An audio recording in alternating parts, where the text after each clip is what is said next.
इस साल नवी मुंबई की गणेश मंडल में पालिका का स्वास्थ्य विभाग तैनात रहेगा। त्योहार के कालावधि में बीमारी ना फैले, इसके लिए जन जागृति करने के लिए ये विभाग सज्ज रहेगा। पालिका का स्वास्थ्य विभाग इसके लिए गणेश मंडल से संगनमत करेगी।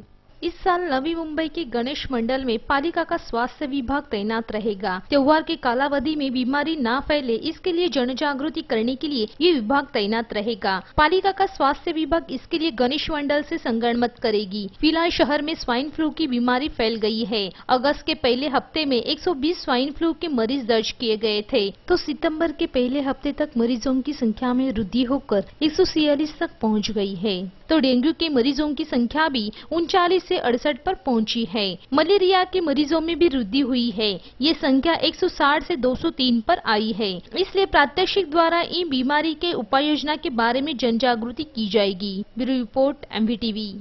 आपने अभी तक IT रिटर्न फाइल किया नहीं हो तो आपके लिए एक खुशखबर है। अब आप इनकम टैक्स रिटर्न 30 सितंबर तक भर सकते हैं।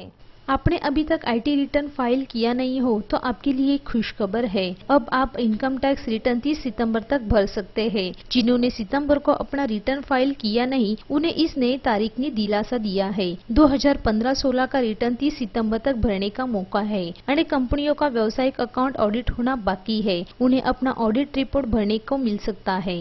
Bureau report MVTV। सूखा से परेशान हुए महाराष्ट्र को थोड़ा सा दिलासा मिलने की संभावना है।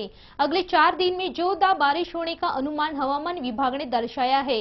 पश्चिम बंगाल के उपसागर में कम दबाव वाला क्षेत्र तैयार होने से बरसात के लिए अनुकूल ऐसा वातावरण तैयार हुआ है। सूखा से परेशान हुए महाराष्ट्र को थोड़ा सा दिलासा मिलने की संभावना है। अगले 4 दिन में जोरदार बारिश होने का अनुमान हवामान विभाग ने दर्शाया है। पश्चिम बंगाल के उपसागर में कम दबाव वाला क्षेत्र तैयार होने से बरसात के लिए अनुकूल ऐसा वातावरण तैयार हुआ है। मध्य महाराष्ट्र, मराठवाड़ा, पश्चिम महाराष्ट्र और कोकण में बरसात होने की संभावना है। तो गए महीने में गायब हुई बारिश आखिर महाराष्ट्र में बरस गई। पुणे, नासिक, शिर्डी, नगर, सातारा, सोलापुर, उस्मानाबाद, पंढरपुर के मराठवाड़ा के कई भाग में बरसात ने हाजिरी लगाई है। बरसात का फिर से आगमन होने से लोगों ने समाधान व्यक्त किया है। Bureau report MVTV। Sanpada railway station के नजदीक हुए सबवे दुरुस्ती का काम फिलहाल हाथों में लिया गया है, इसलिए 8 दिन ये रास्ता वाहतों के लिए बंद रखा जाएगा। परिणामी सानपाड़ा जाने के लिए और वहां से आने वाले नागरिकों को मोराज उड़ान पुल और तुर्भा पुलिस थाना के पास हुए सबवे का अवलंब करना पड़ रहा है। सानपाड़ा रेलवे स्टेशन के नजदीक हुए सबवे दुरुस्ती का काम फिलहाल हाथों में लिया गया है, इसलिए 8 दिन ये रास्ता वाहतों के लिए बंद रखा गया है। परिणामी सानपाड़ा जाने के लिए और वहां से आने वाले नागरिकों को मोराज उड़ान पुल और तुर्भा पुलिस थाना के पास हुए सबवे का अवलंब करना पड़ रहा है। नवी मुंबई सुनियोजित शहर का दावा सिडको और महापालिका प्रशासन नियमित करती है, परंतु सद्य स्थिति में शहर में वाहतूक के साथ अनेक सवाल निर्माण हुए हैं, किंतु नियोजन में कमी के कारण शहरवासियों को तकलीफ हो रही है। पिछले साल से इस सबवे की दुरावस्था हुई है। इसका काम 7 सितंबर से शुरू किया गया। इसके लिए दिन में ये मार्ग वाहतूक के लिए बंद रखा गया है, किंतु 2 मिनट की दूरी के लिए 2 किलोमीटर का सफर करना पड़ रहा है, इसलिए यात्रियों की गैर सुविधा हो रही है। कैमरामैन सनी मेहरोल के साथ राज चौहान, MVTV। सुनियोजित शहर ऐसी पहचान हुए नवी मुंबई शहर में प्रदूषण का प्रमाण बढ़ गया है। वायु प्रदूषण की वजह से शहरवासियों को दिल की बीमारी, फेफड़े और सांस की बीमारी होने की संभावना निर्माण हुई है, तो वायु प्रदूषण के साथ ध्वनि प्रदूषण भी नियंत्रण के बाहर गया है। सुनियोजित शहर ऐसी पहचान हुए नवी मुंबई शहर में प्रदूषण बढ़ गया है। वायु प्रदूषण की वजह से शहरवासियों को दिल, फेफड़े, सांस की बीमारी होने की संभावना निर्माण हुई है, तो वायु प्रदूषण के साथ ध्वनि प्रदूषण भी नियंत्रण के बाहर गया है। तुर्भा और कोपर खराणे इलाके में धूल का प्रमाण बढ़ गया है। खदान और अन्य वजहों से वायु प्रदूषण बढ़ गया है। शहर के हवा में PM10 का प्रमाण अति धोखादायक और गंभीर दिखाई दिया। वायु प्रदूषण के साथ शहर के ध्वनि प्रदूषण की स्थिति गंभीर है। शहर के भीड़ भाड़ की 7 जगह पर ध्वनि प्रदूषण का प्रमाण ज्यादा है। जूहीनगर सेक्टर 11 में ध्वनि प्रदूषण सर्वाधिक 60.25 डेसिबल दर्ज किया गया है। तुर्भा सेक्टर 22 में ध्वनि प्रदूषण 59.88 डेसिबल, एरोली सेक्टर 18 में ध्वनि प्रदूषण 59.50 इतना डेसिबल दर्ज हुआ है।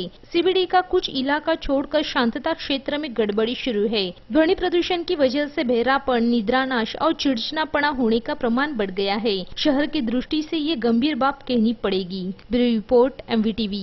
दुर्घटना में पहले 10 मिनट में मरीज को उपचार मिला तो वो मरीज के लिए जीवन दान होता है।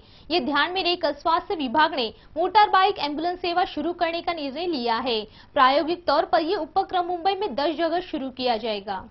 दुर्घटना में पहले 10 मिनट में मरीज को उपचार मिला तो वो मरीज के लिए जीवनदायिनी होती है। ये ध्यान में लेकर स्वास्थ्य विभाग ने मोटर बाइक एम्बुलेंस सेवा शुरू करने का निर्णय लिया है। प्रायोगिक तौर पर ये उपक्रम मुंबई में 10 जगह शुरू किया जाएगा। मुंबई जैसे महानगर के ट्रैफिक जाम में एम्बुलेंस समय पर दुर्घटना स्थल पर पहुंचना कठिन होती है, इसलिए ब्रिटेन के सहकार्य से प्लैटिनम 10 मिनट का विचार करके मोटर बाइक एम्बुलेंस सेवा शुरू करने का निर्णय लिया गया है। इस संदर्भ का सामंजस्य करा स्वास्थ्य मंत्री डॉक्टर दीपक सावंत और ब्रिटेन के व्यापार और निवेशक मंत्री लॉर्ड फ्रांसिस मॉड इनके उपस्थित किया गया। इस सामंजस्य करार की वजह से राज्य के स्वास्थ्य विभाग की पायाभूत सुविधा विस्तार को मदद होगी। मोटर बाइक एम्बुलेंस सेवा ये आने वाले साल से शुरू करके मुंबई के इस योजना का जायजा कर राज्य के अन्य शहरों में भी ये योजना की जाएगी। Bureau report MVTV।